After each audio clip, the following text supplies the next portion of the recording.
Hi, and welcome to another Minute of Encouragement.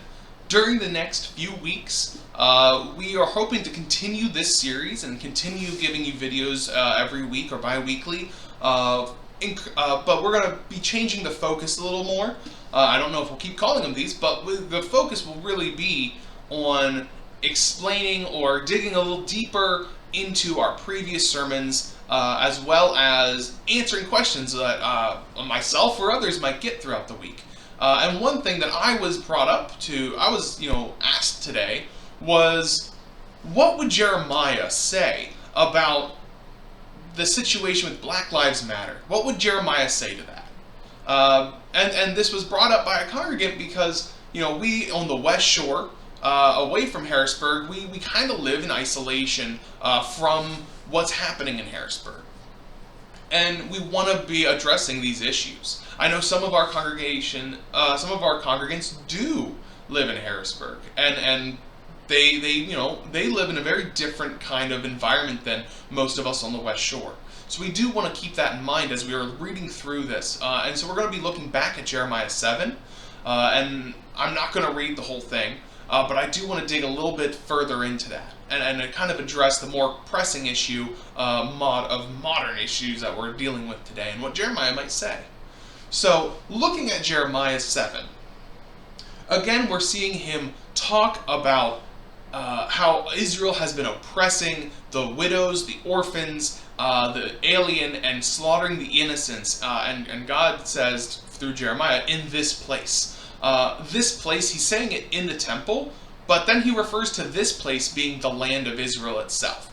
So we can understand slaughtering innocents in this place being both inside the temple, so the religious people are doing this slaughtering of innocent people, or slaughtering of innocents, and as well as the community at large is doing it as well. So we have to ask ourselves, what would, Jeremiah, how would this correlate with us today? What would Jeremiah say to or about the Black Lives Matter movement? It was also brought up pretty well on Sunday that, the core concepts of the Black Lives Matter movement is that they're seeking justice and a reform for all of the racism that they've experienced throughout their entire lives. I don't know if you follow, there's a lot of activists right now who are sharing, if you're on Facebook, sharing a lot of videos and a lot of stories about people who've experienced racism in everyday situations that I never even considered, because I'm white.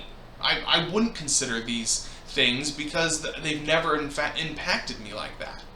But it's important that we listen to our black, brown brothers and sisters, and as they're struggling with things, and not only listen, but also stand with them. Because Jeremiah is not just calling Israel to hear the call of the widow, hear the cry of the innocents, hear how you're oppressing the alien. He's really talking about changing our entire structure of how we deal with people. And not just our individuals, but as well as our entire systems. Because again, Israel was supposed to be organized a very different way. But they've not done that. And so God's saying, your entire structure of government, your entire structure of justice, and your courts are wrong now. They're distorting and hurting the poor. That's not the purpose of them. And so God is calling Judah at this time, but I just keep saying Israel, sorry. But calling Judah at this time to completely change their system, to reform their entire system of economy, to change their entire system of justice and governance. So that it's more aligned with what he has proclaimed throughout the Old Testament. You might see there's another video of me up this week on a page called Tag Your Liturgy, and that's where I talk about Ezekiel's bread making and how uncomfortable that would be for us. And we do want to keep in mind, God calls us to be uncomfortable. And so if you're uncomfortable with these kind of conversations, find out why. Pray about that and try to figure out why you're uncomfortable. Why are you uncomfortable talking about race or gender? And let's dig into that. This doesn't mean that then we dominate those conversations, but we have to listen to the people that this is impacting. We have to listen to the minority groups, the black community, and we have to really understand what they're struggling with. so that we can come beside them and we can say and we support them and help them with this call for reform through our justice systems. That's where I think Jeremiah would be talking today.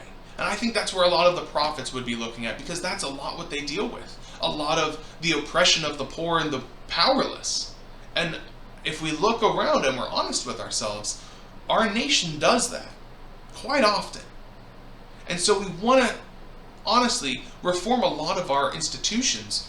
That includes our education institution. Reform that so that we're actually being taught the fullness of history and not just a glorified version of what America has done in the past. We want to be honest with ourselves with our struggles, because that's how we can better help others in the future. This is where I think Jeremiah and a lot of prophets are looking at. So the rest of the week, I encourage you to really think about those kind of conversations, to find sources online. If you need some, I can post some.